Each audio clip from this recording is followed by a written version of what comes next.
A show about a violent criminal who runs an underground meth empire is not something I ever expected to see referenced on Nickelodeon. But in the Sam and Cat episode Blue Dog Soda, that's exactly what happens. In the episode, after their favorite soda gets banned, Sam and Cat decide to start making and selling it themselves in an illegal underground operation. And their soda lab looks a lot like Walter White's meth lab. And the blue soda stands in for the blue-colored crystal meth seen on Breaking Bad. Kinda wild to parody a show about drugs, gangs, and murder on a network for kids. Great idea. And the Breaking Bad references aren't the only part of the episode that feel a little familiar to me. Right away, I gotta deduct points for this one being a reused plot from the Zoe 101 episode, Coffee Cart Ban, where the characters start illegally selling coffee after the beverage is unfairly banned on campus. And this episode is also not even the first time Sam breaks the law just for the sake of some sugary junk food. In the iCarly episode I Toe Fat Cakes, which I made a video on in the past, she tries to smuggle Canadian fat cakes across the border into the USA illegally because they're, you guessed it, banned in America. And while I don't appreciate Dirty Dan reusing the same plot over and over, where a food or drink gets banned but the characters are gonna find a way to get it anyway, this one does stand out to me as having the most obvious parallels to drugs. I mean, they literally build a meth lab, and it also has some of the most obvious political commentary I've ever seen in any Nickelodeon show ever. Like seriously, if you want to know some of Dan Schneider's political beliefs, look no further than this episode, because the characters literally make a speech about it. And on top of that weirdness, there's also a line of dialogue that Paramount Plus had to remove for concerns of racial insensitivity. So today, we're gonna take a look back at Blue Dog Soda and see just how wild they got with the references to crystal meth in this one. And yeah, I'm gonna suffer through another episode of the abomination that is Sam and Cat just for you guys. You're welcome. As always, if you guys like this one, be sure to give us a like and maybe even subscribe. I might just bathe entirely in a bath full of blue soda if you do. God, I think that would give me a UTI, I don't know. Follow me on Instagram and Twitter at AgroWasHere for a daily dose of nostalgia. And if you have any other episodes or shows you'd like me to cover, let me know in the comments. All right, let's dive in. So we start off with the episode name hashtag Blue Dog Soda appearing on screen. Why does every episode start like that? Why the hashtags? I feel like Dan Schneider is really embodying the hello fellow kids meme with the use of hashtags in this show. And it doesn't even really make sense when the show isn't about internet stuff at all. It would have made more sense for iCarly, right? And the sign for the convenience store looks like some Microsoft Paint level Photoshop. What even is that? Sam and Cat put up a flyer for their babysitting service in the convenience store, and their picture on the flyer does not look at all like pictures they took of themselves. Also, the paper that says computer for sale, called J. Diaz, actually appears to have a real phone number on it. I looked it up, and turns out it calls a Polish restaurant in New York, but the place recently closed, so the number does not go through to anyone anymore, sadly. But it's super fucking weird that they didn't just use the 555 fake number for that poster, because all of the other posters surrounding it do have the 555 fake number that Hollywood always uses. So why the hell did they drop a real phone number just for fun?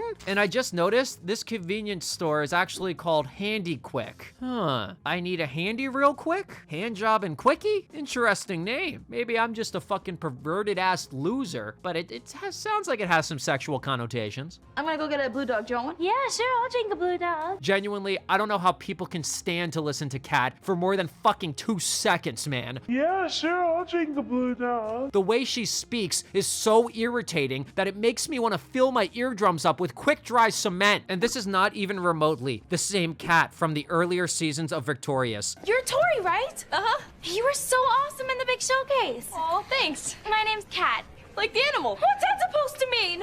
I'm gonna go get a Blue Dog. Do you want one? Yeah, sure, I'll drink a Blue Dog. It's unforgivable. Just a total assassination of the character. Every quality that made her likable has been stripped away completely, leaving behind this disaster. What a damn shame. So Sam heads over to grab a soda. Then we actually get some dialogue that's been censored from the episode since its initial release. Excuse me, can I just get in there real quick for... Step away.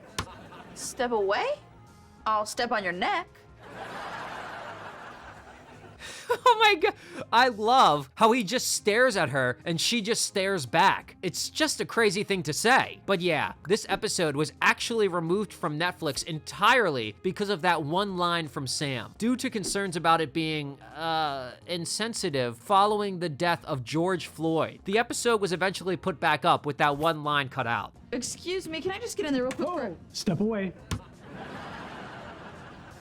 What's going on? Which I don't get why they didn't just do that in the first place. But then you'll take an episode like Wanko's Warehouse, which I also covered recently, and fucking make 100 different censorships to it to make sure it can release in the UK. But then you get this one single line in this episode that's a little racy, and they remove the entire episode. Make it make fucking sense, please. A big muscle guy wearing a suit barges into the store and says he's taking all the Blue Dog soda away and confiscating it. And before I say anything else, I gotta point out real quick that this is Lee Reherman, who was better known as Hawk on the 90s competition show American Gladiators. And he unfortunately died in 2016, just 2 years after this episode aired, and I just want to pay my respects because he's very funny, very talented, and he's gone too soon. He tells the girls that Blue Dog soda is now banned because there's too much sugar in it, so it's now illegal to produce or drink it. The girls are pissed because that's their favorite beverage, and they argue that it's dumb as hell to ban it. It is now illegal to sell or to drink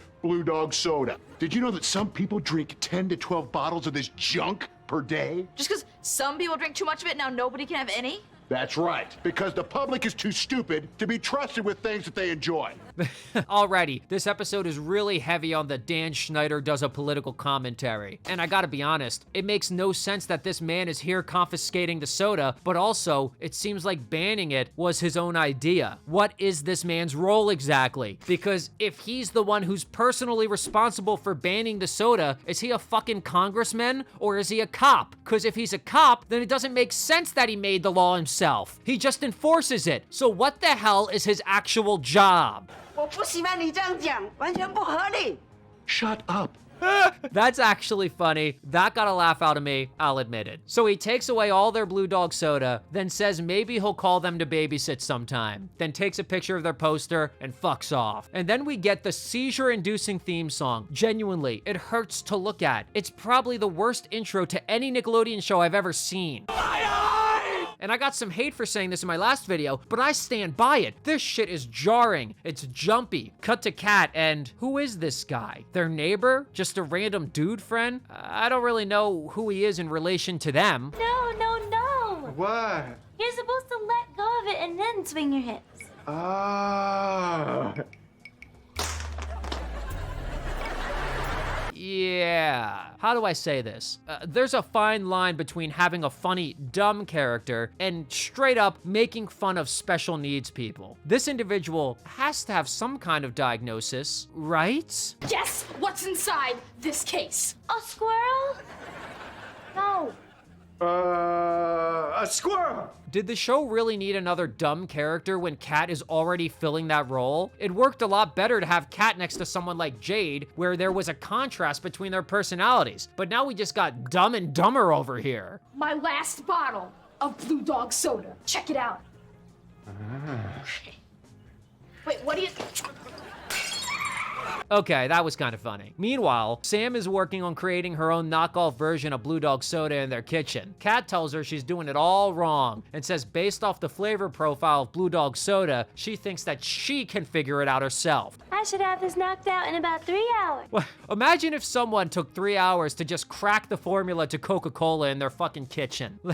Like what? I don't think it'd be that easy. Also, you can see that they're using Schneider's apple juice. Nice one, Dan. And on top of this Schneider's apple juice, there's Schneider's everything. Schneider's root beer, Schneider's whatever the hell. I can't even tell what this is. Why? Sam says she can't wait 3 hours and that she needs her Blue Dog soda right fucking now. And they actually take sponges and lick up the drops of spilled soda off the damn cement from the bottle that was chucked earlier. Disgusting, unappealing, and unacceptable. I can only assume this is a metaphor where Sam represents the meth addicts you see on Breaking Bad who are just desperate for a fix. But this is it's fucking fucking gross. Cut to everyone taking some shots as a way of taste testing Kat's bootleg soda. And somehow, Kat, who has an IQ of 17, has managed to perfectly recreate it. Everyone's excited because now they'll have all the Blue Dog soda they could ever want. And they can even get rich selling it to other soda addicts. Do you guys know how much money we can make selling this stuff? No, no, no, no. This is not about the money. We're making Blue Dog Soda as a protest. This is about doing what's right. It's wrong that there are people out there who want to butt into everybody's business and tell us what we can and can't have. And that is why meth should be legalized. Let's do it, boys. Let's make it happen. No, but seriously, is Dan Schneider a libertarian? I'm getting big vibes that he wants heroin to be available for purchase at the nearest Rite Aid. Let's be real. So they all decide to start mass producing their version of Blue Dog soda, and in order to not get caught, they're gonna use a secret room they found behind their safe in the wall. Okay, all right. What do I get to do? You get to drive us and pay for everything. That guy's gonna pay for everything? He has money? What career could he possibly have? He was just wasting the day away doing a hula hoop with Kat. He clearly doesn't have a fucking job. Look at Ariana Grande fake sweeping. Dude, it's very obvious she's never done a chore in her life. The setting everything up montage plays, and it gets progressively more meth labby as it goes on. And honestly, it's a lot like the montage sequence from Breaking Bad where Walter and Jesse cook up some meth while cheerful music plays. And, wait, whoa, why produce everything in secret and then sell it out in the open like this, in broad daylight where anyone can see it? Also, they're trying to be secretive, but they're selling it out of their own goddamn house? Yeah, okay. I need another case of Blue Dog. Well, I already sold you a case this week. So? So, it's soda. You don't want to drink more than a few bottles a week. Whoa, Kat. What happened to people shouldn't tell others what they can and can't do? It's wrong that there are people out there who want to butt into everybody's business and tell us what we can and can't have. Pick some morals and stick to them, buddy. Also, imagine if Walter White said to one of his customers, nah, you've had enough meth this week. You gotta pace yourself, buddy. I'll sell you more later. I don't think that would have went over well. The big muscly guy who banned Blue Dog soda knocks on their door, and Kat panics thinking that he's there to bust them. But turns out, he's just there because he wants them to babysit his son, Mitch. And how did he find where they live? Their address wasn't on the flyer. How did he find their address? They're clearly surprised by him showing up. Wait a fucking second. Guys, no. Okay, he couldn't have fucking called them. You know why? Because the goddamn babysitting poster doesn't even have a phone number on it. The literal text on the poster says, call for information, and there's no phone number. Tell me, how are they gonna remember to put all these fake phone numbers, even a fucking real phone number on the push board, and then not even give the Sam and Cat babysitting service a fake phone number? Tell me. And it just makes it even more unrealistic that this man found their house. Is he a professional stalker? Did he follow them home from the convenience store? How the hell did he get here? The big dude says he's gotta go catch the bad guys who are producing illegal Blue Dog soda and throw them in jail. And Sam has some choice words for him. So, you gonna shut down the people who make grape juice? Because grape juice has a lot more sugar in it than soda has. No, it doesn't.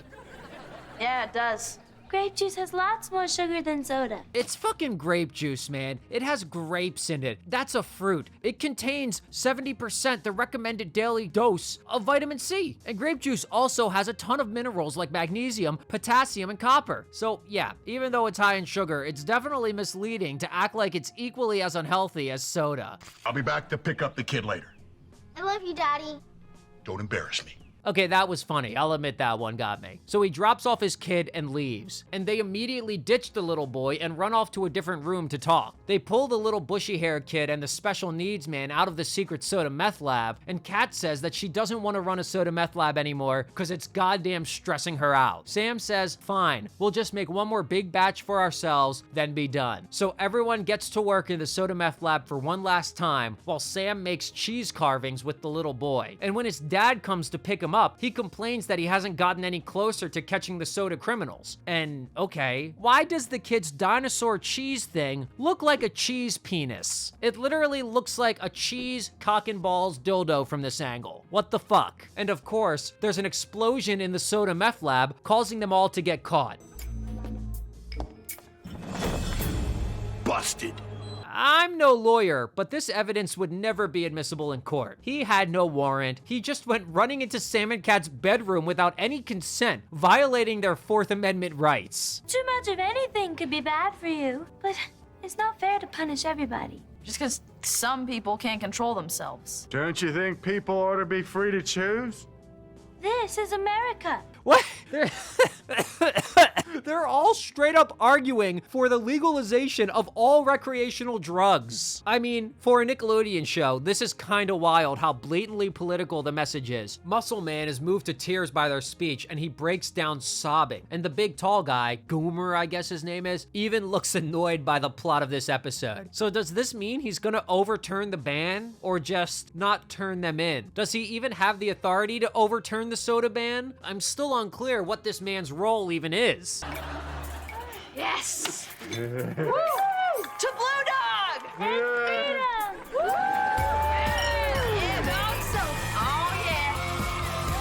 This would be like the equivalent of Walt and Jesse convincing Hank that drugs should actually be legal and then smoking some meth right in front of him. Are they just gonna leave him sobbing there on the bedroom floor? Does he ever get up and leave? And honestly, having the main characters give a political speech as the final scene of the episode is crazier and crazier the more I think about it. Sam and Cat is the last TV show you'd ever expect to try and make a point about the government influence in citizens' lives. And just to be clear, I got no problem with people taking the stance that we should legalize everything and let people make their own decisions. I mean, hey, I like substances. I like to have a good time. But Sam and Cat is a kids' TV show. Kids, first of all, don't care about political issues. They just don't give a shit. And second, pushing any set of beliefs on a young, impressionable audience feels kinda like indoctrination, right? Also, Cat is canonically a complete moron. She tried to lick a laser beam in the last season of Victorious so she could taste the flavor. Do you really want her to be the spokesperson for what you believe in? Sam is also a criminal for that matter. At times, a really bad person as well. So by having these two characters make your point for you, aren't you kind of saying that people who want a hands-off government are stupid and nasty people? I don't know, but enough of me yapping. What do you guys think of Blue Dog Soda? Do you like how it parodies the blue crystal meth from Breaking Bad? Or do you think that's out of place on a kid's show? Let me know how you're feeling in the comments and let's kick it. And as always, I gotta give a massive, throbbing, rock hard shout out to the Aggro Army. Let's not mince words. The channel and Patreon members, I can never thank you guys enough for the support. And yeah, I mean, stroke one out for me if you get the chance, eh? Have a good time. Jesus. All right. If you're still here, make sure you're subscribed and check out some other videos. And yeah, I guess that's it. All right. Thanks for listening.